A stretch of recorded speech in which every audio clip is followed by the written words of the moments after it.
আসলে পূর্ণা, বড় মা হয়তো ভেবেছে তুমি চকলেট খেতে সবচেয়ে বেশি ভালোবাসবে, তাই 10টা টাকা দিয়েছে।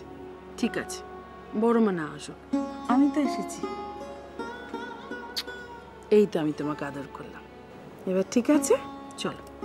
অনেক রাত হয়েছে মা, এবার শুয়ে পড়ো, টাকাটা রেখে দাও, কেমন? চলো শুয়ে পড়ো।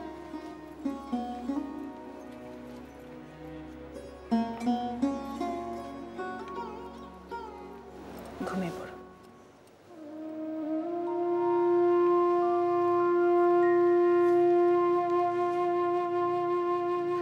কেন কেন বড় মা আমাকে এরকম করলো? কেন আমাকে আদর করলো না? কেন?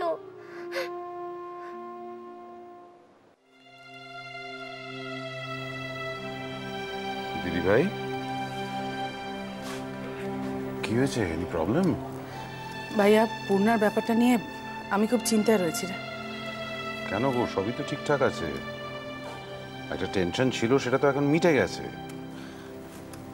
না ভাইয়া, কিচ্ছু মেটেনি।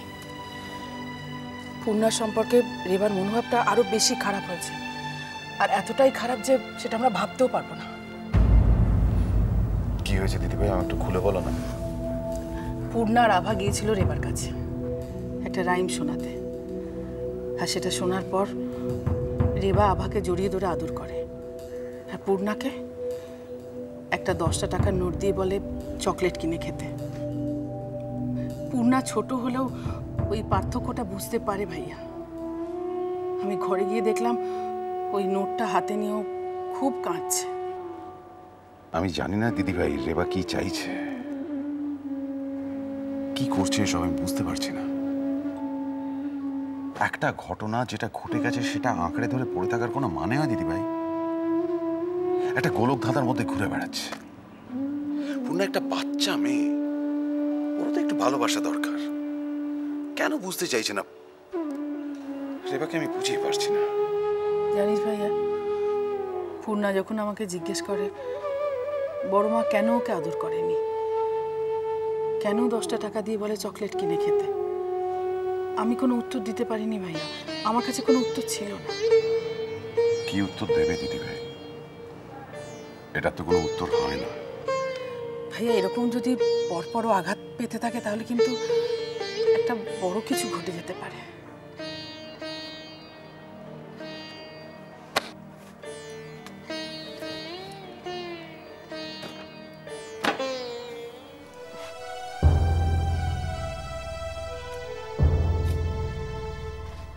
দিদি ভাই, আমি কি করি বলো তো?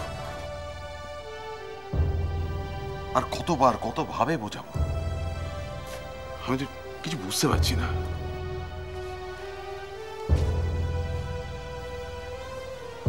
ভাবিস না ভাইয়া, দেখবি একদিন সবই ঠিক হয়ে যাবে। রেবার ভুলটা নিশ্চয়ই ভেঙে যাবে, আর সেটা যত তাড়াতাড়ি ভাঙে ততই ভালো। Let's hope so.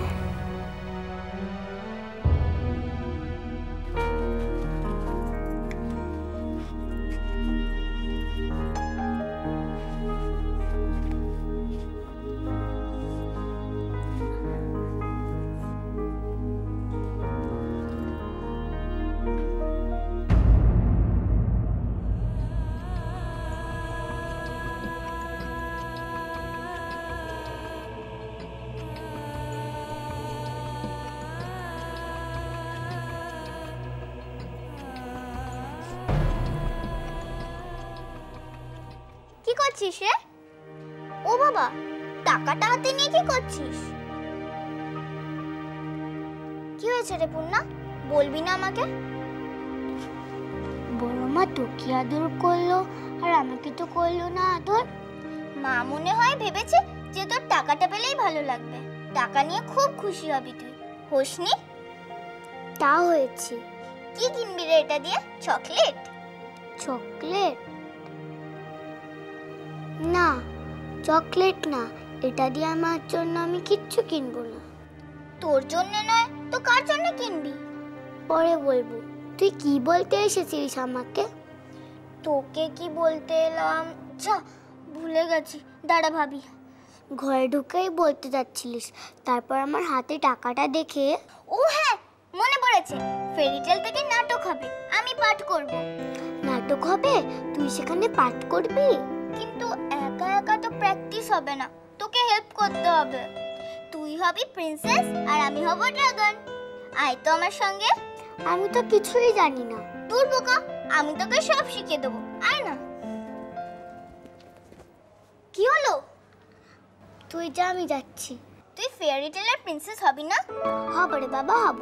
তুই এখন যা, তোর কাছে আমি একটু পরে যাচ্ছি। পরে কেন যাবি? এখন কেন যাবি না? আমার একটা কাজ আছে। কি এমন কাজ যে তুই আমার সঙ্গে আসতে পারবি না? বলছি তো, কাজটা করেই আমি যাব, ঠিক যাব। বেশি দেরি করবি না কিন্তু। ঠিক আছে, করব না, প্রমিস।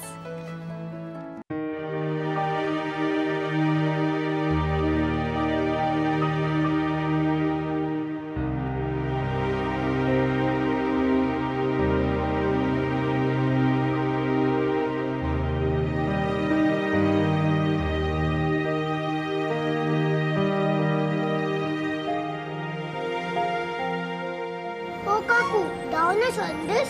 কোন সন্দেশ? এই যে এই সন্দেশটা, দাও না 10 টাকা।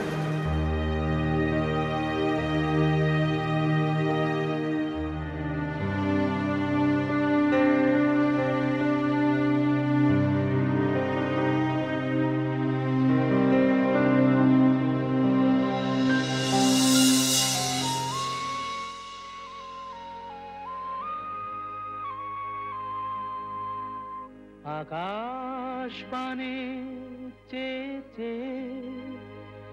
সারা রাত জেগে জেগে। বেহালা অঞ্চলের মিষ্টির দোকানটি সম্পর্কে অনেক দিন থেকেই নানান অভিযোগ শোনা যাচ্ছিল।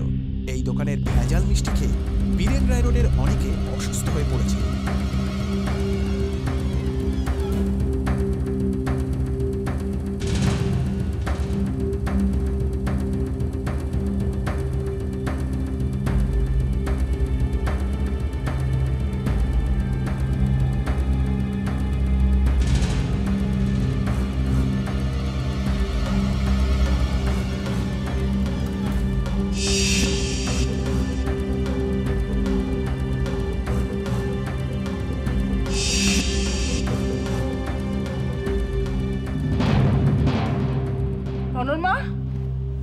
রনর মা, আমাকে ডাকছো গো? হ্যাঁ, ওই আমাদের পাড়ায় যে মিষ্টির দোকান, মা তারা মিষ্টান্ন ভান্ডার, ওই দোকানের মালিকটাকে ধরে নিয়ে গেল। ও মা, সে কি গো? কি করেছে লোকটা? নিশ্চয় খুন করেছে। বাপরে বাপ, কি বদমাইশি লোকানো ছিল ওর ভেতরে গো। না না, খুন টুন কিছু করেনি, ও মিষ্টিতে ভেজাল মিশিয়েছে। শোনো, আমাদের বাড়ির কেউ যেন ওই দোকান থেকে মিষ্টি না কিনতে যায়, বলে দিও তো। না না, ওইসব ছোট দোকান থেকে আমাদের বাড়ি মিষ্টি আসে না, কোনো দরকার পড়লেও আনতে যাই না। হ্যাঁ গো, বলছি যে পুলিশে ধরে নিয়ে গেল, সবটা টিভিতে দেখালো। দেখালো? বাপরে বাপ, কি দিনকাল পড়েছে গো। হ্যাঁ, কার ভেতরে কি আছে কি করে লোকে বুঝবে বলো দেখি। বাপরে বাপ, ভয় লাগছে, গায়ে কাঁটা দিয়ে উঠছে একেবারে। যাই, কাজটা তাড়াতাড়ি সেরে নিয়ে গিয়ে আগে যাই।